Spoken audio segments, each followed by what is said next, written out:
Hey everyone, Melissa here. Hey, so what's going on with everyone? Leave some comments below, subscribe. I haven't really asked people to subscribe to me much, but there's over 1,000 subscribers, so thank you very much. Subscribe to my channel. I'm going to try to get this going so I can monetize it. I'm not even monetized yet, and I've been doing this a while. So this is my style. Some people have said they like my style. Just come along with me in real life. Let's talk about all kinds of things. So let's talk today. I had something to say. Let me see. Oh, yeah. So I was sick yesterday in my other video here about prioritizing your time. I talked about that a little. Really sick. I was just, I went to bed early Saturday night. Sunday I woke up and I'm like, oh my goodness, I don't even think I'm going to church. So that's a lot for me if I don't go to church. That means I'm really sick if I don't go because I have gone faithfully for 30 years to church. I've probably missed a handful of times. Maybe 10 the most ever. So, um, anyways, my sons helped take care of me because they love their mom. I had lunch. I had Advil. Got up on my feet by noontime after I heard some sermons online. I will still listen to the word even if I'm sick. So, when shopping with my son, I already had these in my drawer, but I went Christmas shopping. We had fun, just very, very small Christmas shopping. So I have a foundation, and then if I want to do more, I'll do more. But have a foundation, have enough that it's going to feel like Christmas, and then build on top of that. So today I'm out door dashing, and now that this is set up, I have plenty of work as much as I want. Now, this is kind of what I wanted to say today. This is my message that you can do it. You can do it, okay? I've been reading a book. I've read some other books about people who have come from the projects. They've hit rock bottom in life and they build themselves up to be millionaires.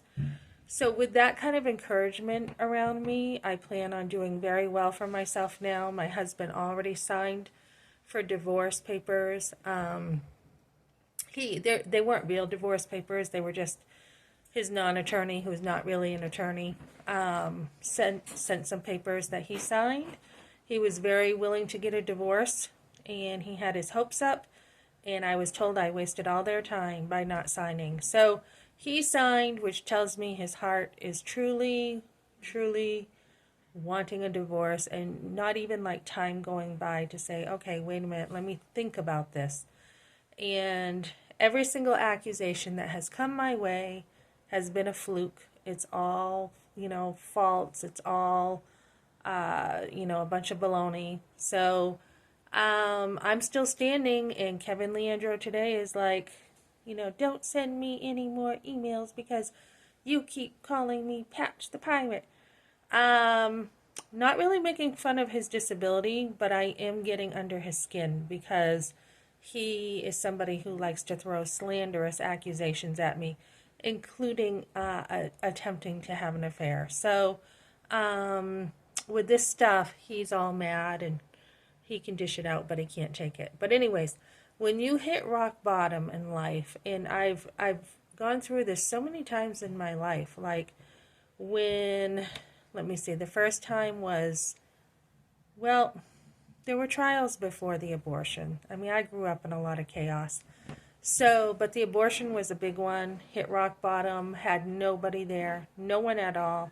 And now this trial, I mean, I have felt like I've had no one, which is not true. I have had people around me. It just feels like, it can feel like you're going through something alone. But the abortion, I truly went through alone. And luckily this time, I reached out to people. I reached out to get the help financially that we needed. When you are in a situation where your husband totally just turns a 180 and becomes a whole different person, leaves you in a state that you have no idea really where you are, you don't know a person here, except, at least my son was here. You don't know, my other sons came with me, but you don't know a soul in a whole new state. Find strength from others. So for me, when I was working at the Broadmoor, there were girls there who came from other countries and they didn't know anybody. And that was, a real encouragement to me. And even if they came over with one person they knew, or they met someone at work from their country, they usually didn't have anybody. And that was a source of strength to me. When I'm going to be working at a place for girls who don't have anybody, they don't have anyone calling them, nobody caring, that's a source of strength for me. So be somebody who gives to others when this happens. And when you hit rock bottom financially and you have nothing, absolutely nothing to your name. I mean, I came here with $1,000, and then my husband was supposed to be sending money the whole time I was here so that we could get back up on our feet while he agreed that I look for a place to live for us, right? So here I am working on things, doing everything that I possibly can to get us a place in New Hampshire, figure things out, and in the middle of it all, he drops everything and he turns against me. So when you have that happening and he's only sending $120 and you pretty much have nothing, you have to rely on other resources. So for me, that was reaching out to the emergency rental assistance program, churches. Luckily here, God put me here in a place where they have had a lot of resources.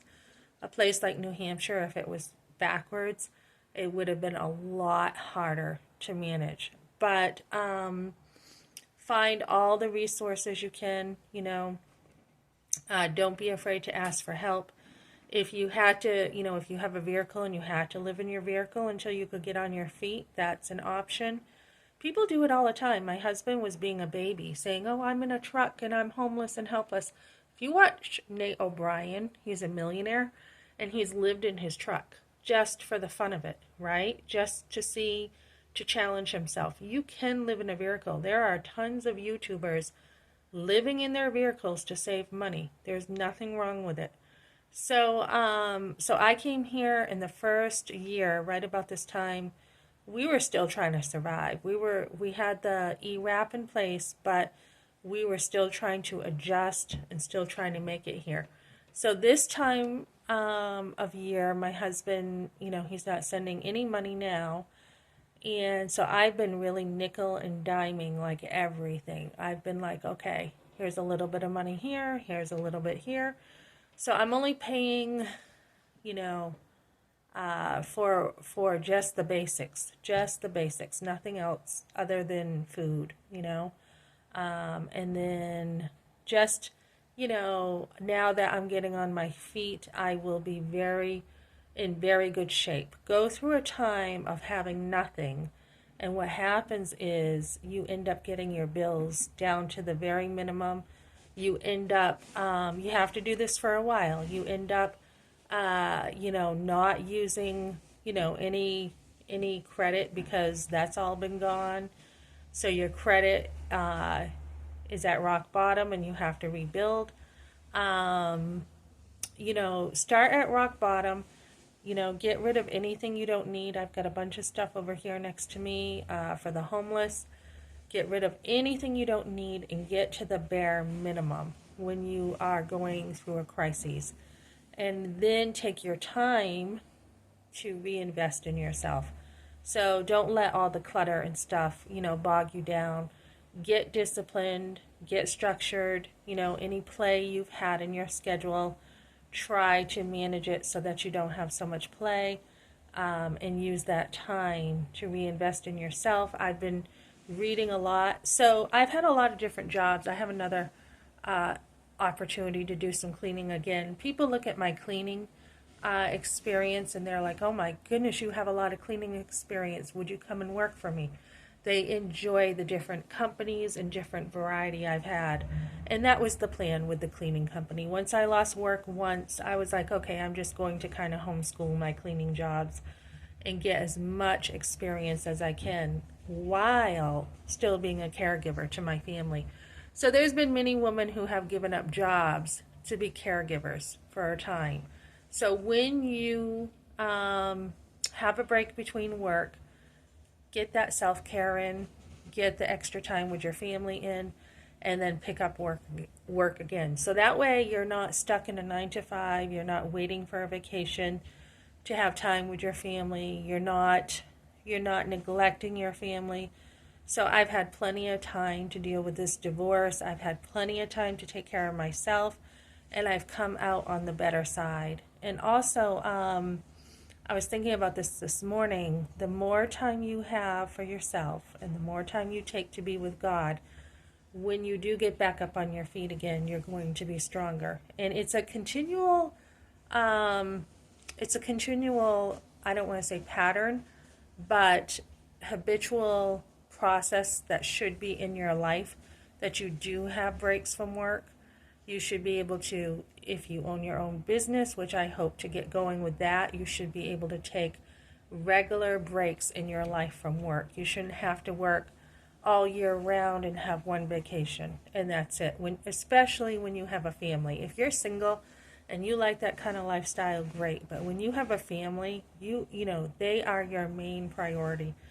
So take those breaks. Don't be afraid to take help during those breaks. Don't be afraid to use all your resources to take extra good care of yourself in life, because it's not a sprint, it's a marathon. You're looking into your 70s, possibly 80s, to make it in life, and you want to end well. So that's what I got for now. I just want to motivate anyone really who comes from the bottom. You can make it to the top. Like I said, I've been reading about people from the projects. They usually have that hard work ethic. Usually that's what gets them through. They don't become, self-sufficient overnight. It's usually a long process.